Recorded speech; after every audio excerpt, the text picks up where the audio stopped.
दोस्तों एक बार फिर से स्वागत है आपका हमारे चैनल में। तो आज का जो टॉपिक है वो चैप्टर 3 है, how many squares, NCERT class 5th का। तो सबसे पहले हम बात कर लेते हैं कि स्क्वायर होता क्या है। स्क्वायर वो होता है जिसकी all the 4 sides are equal, जिसकी चारों की चारों साइड्स जो है इक्वल होती हैं। इसका जो एरिया होता है वो होता है साइड इंटू साइड, यानी साइड का स्क्वायर, और जिसका पेरीमीटर होता है 4 मल्टीप्लाई साइड। तो यहाँ पे जो आपको क्वेश्चन पूछा गया है वो है measure the side of the red square on the dotted sheet. तो हमने स्केल से इसे जब मेज़र किया तो ये 1 सेंटीमीटर का है। Draw here as many rectangle as possible using 12 such squares. तो आपको 12 ऐसे ही स्क्वायर्स का यूज़ करके आपको रेक्टेंगल बनाने हैं। रेक्टेंगल और स्क्वायर्स में काफ़ी डिफरेंस होता है। जो आपका स्क्वायर होता है वो उसकी चारों की चारों साइड्स इक्वल होती हैं, और जो आपका रेक्टेंगल होता है उसमें आपकी आमने सामने की, यानी कि जो आपकी टू लाइंस इक्वल होती हैं, और जो अलग 2 लाइंस होती हैं एक दूसरे की सामने साइड्स वो आर इक्वल्स होती हैं। तो यहाँ पे हमने ये बना दिए हैं कुछ ऐसे ही रेक्टेंगल्स। सेकेंड इसमें पूछा गया how many rectangles could you make. तो हमने यहाँ पे 6 रेक्टेंगल्स बनाए हैं। आप कितने भी बना सकते हो अपने। यहाँ पे आपको एक रेड कलर का इस रेक्टेंगल दिखाई दे रहा है जो कि 12 स्क्वायर से मिलकर बना हुआ है। तो बेसिकली इसमें बताया गया है कि आपका जो रेक्टेंगल आप बना सकते हो 12 स्क्वायर्स को लेकर, वो काफ़ी सारे आप बना सकते हो, डिफरेंट टाइप के आप बना सकते हो, बट उनका जो लेंथ है वो आपका चेंज हो जाएगा। मीन्स आपका जो लेंथ ऑफ बाउंड्री है वो आपकी चेंज हो जाएगी, और जो लेंथ ऑफ बाउंड्री होता है उसे हम पेरीमीटर कहते हैं।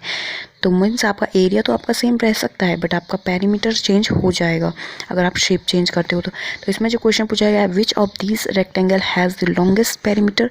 तो हम देख सकते हैं यहाँ पे हमारा जो रेक्टेंगल जो हमने एक बनाया था नंबर 1 पॉइंट का, वो हमारा लॉन्गेस्ट पेरीमीटर है, तो यहाँ पे हमने 1 लिख दिया। नेक्स्ट है which of these rectangle has the smallest perimeter.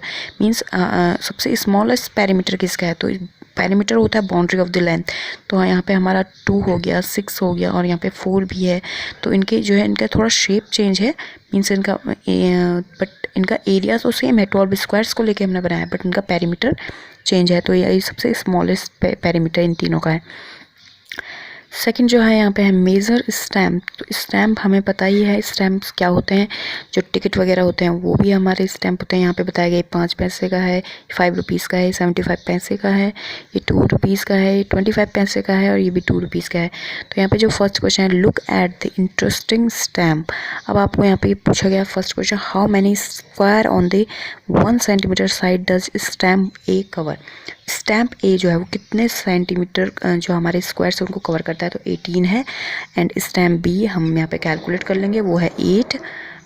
और सेकंड क्वेश्चन विच स्टैम्प है द लॉन्गेस्ट एरिया, तो हमारा ए ही है। और नेक्स्ट है how many squares of the side 1 does this stamp cover. तो ये इसका आंसर भी वही है कि 1 सेंटीमीटर के कितने स्टैम्प को ये कवर करता है, तो 18 है। How much the area of the biggest stamp. अब आपको यहाँ पे ध्यान रखने की बात है, एरिया पूछ रहा है, स्टैम्प का एरिया पूछ रहा है। अब हम देखेंगे स्टैम्प जो हमारा है वो एक रेक्टेंगल शेप में, it's not a square shape, it's a rectangle shape. तो रेक्टेंगल में इसका एरिया जो है चेंज हो जाएगा, पेरीमीटर भी चेंज हो। एरिया होता है लेंथ इंटू ब्रेथ, पेरीमीटर होता है 2 इंटू लेंथ प्लस ब्रेथ। तो इस तरीके से इसका एरिया जब हम निकालेंगे तो लेंथ इसकी है 1 2 3 4 5 6, और यहाँ से है 3, तो 6 3 जा 18 इसका हो जाएगा एरिया स्क्वायर सेंटीमीटर। सी वाला जो हमारा क्वेश्चन है वो है विच 2 stamp has the same area. अच्छा यहाँ पे तो यहाँ पे मैंने कैलकुलेट करके दिखा दिया आपको 18 किस तरह से आया है। नेक्स्ट है आपका विच 2 स्टैम्प है द सेम एरिया। तो सेम एरिया किस किस का है, एक तो है आपका डी का जिसमें आपकी 4 लेंथ और 3 इसकी वाइड है, और जो आपका एफ वाला है उसकी 3 लेंथ और 4 इसका वाइड है। तो ये डी और एफ है। How much is the area of each stamp. अब इसमें एरिया तो इनका सेम है क्योंकि 12 स्क्वायर्स को मिलके बनाया है, बट इनकी बाउंड्री चेंज थी, तो इनका 12 स्क्वायर सेंटीमीटर। नेक्स्ट है the area of the smallest stamp is. Smallest stamp जो है वो हमारा ई वाला है, और उसमें एरिया इसका है 4। हम कैलकुलेट करें तो एरिया कितना है इसका 4 है। The difference between the area of the smallest and the biggest, तो 18 हमारा बिगेस्ट था स्क्वायर, वो इस 18 हमारा बिगेस्ट स्टैम्प था और 4 हमारा स्मॉलेस्ट है, तो 18 माइनस 4 हो गया हमारा 14।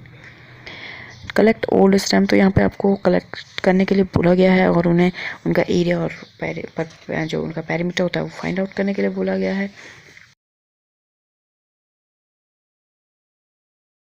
आगे बढ़ते हैं। तो आगे जो हमारा नेक्स्ट टॉपिक है वो गैसिंग पे है। मतलब आपको गैस करके बताना है which has the biggest area one of your footprint और the page of this book. तो जाहिर सी बात है हमारा जो पेज ऑफ दिस बुक है इसका एरिया जो है बिगेस्ट होगा। विच सेकंड है which has the smaller area 2 rupee 2 5 rupees note together and 100 rupee too. तो स्मॉलर एरिया जाहिर सी बात है 2 5 रुपीज़ नोट का। थर्ड है look at the 10 rupees note, it's is area more than the 100 square centimetre. तो होता है इसका जो आंसर है वो नो। सेकंड है फोर्थ है आपका is the area of the blue shape more than the area of the yellow shape, why. तो इसका आंसर है नो, बिकॉज आपके दो ट्रायंगल्स आपके यहाँ पे जोड़ करके बनाया गया है, यहाँ पे अलग अलग हैं बट इनका एरिया जो है वो सेम ही होगा क्योंकि आपके ट्रायंगल्स जो हैं वो इक्वल हैं। आई थिंक जो ई वाला है वो है is the perimeter of the yellow shape more than the perimeter of the blue shape, why. तो इसमें आंसर होगा नो क्योंकि पेरीमीटर दोनों का सेम ही होगा, पेरीमीटर दोनों का सेम नहीं होगा, सॉरी। ओके तो इसमें जो नेक्स्ट है वो है how big is your hand, और इसमें आपको ड्रॉ करना है यहाँ पे आपके नेक्स्ट पेज पे आपको यहाँ पे ड्रॉ करके बताना है हाथ। तो ये मैं अपना हाथ रखूँगी तो ये काफ़ी बड़ा हो जाएगा, तो मैं यहाँ पे किसी स्मॉल स्टूडेंट का हाथ रखवा के दिखाऊँगी आपको कि ये क्वेश्चन के आगे कैसे सॉल्व होगा। तो आज के वीडियो में बस इतना ही। Thank you so much.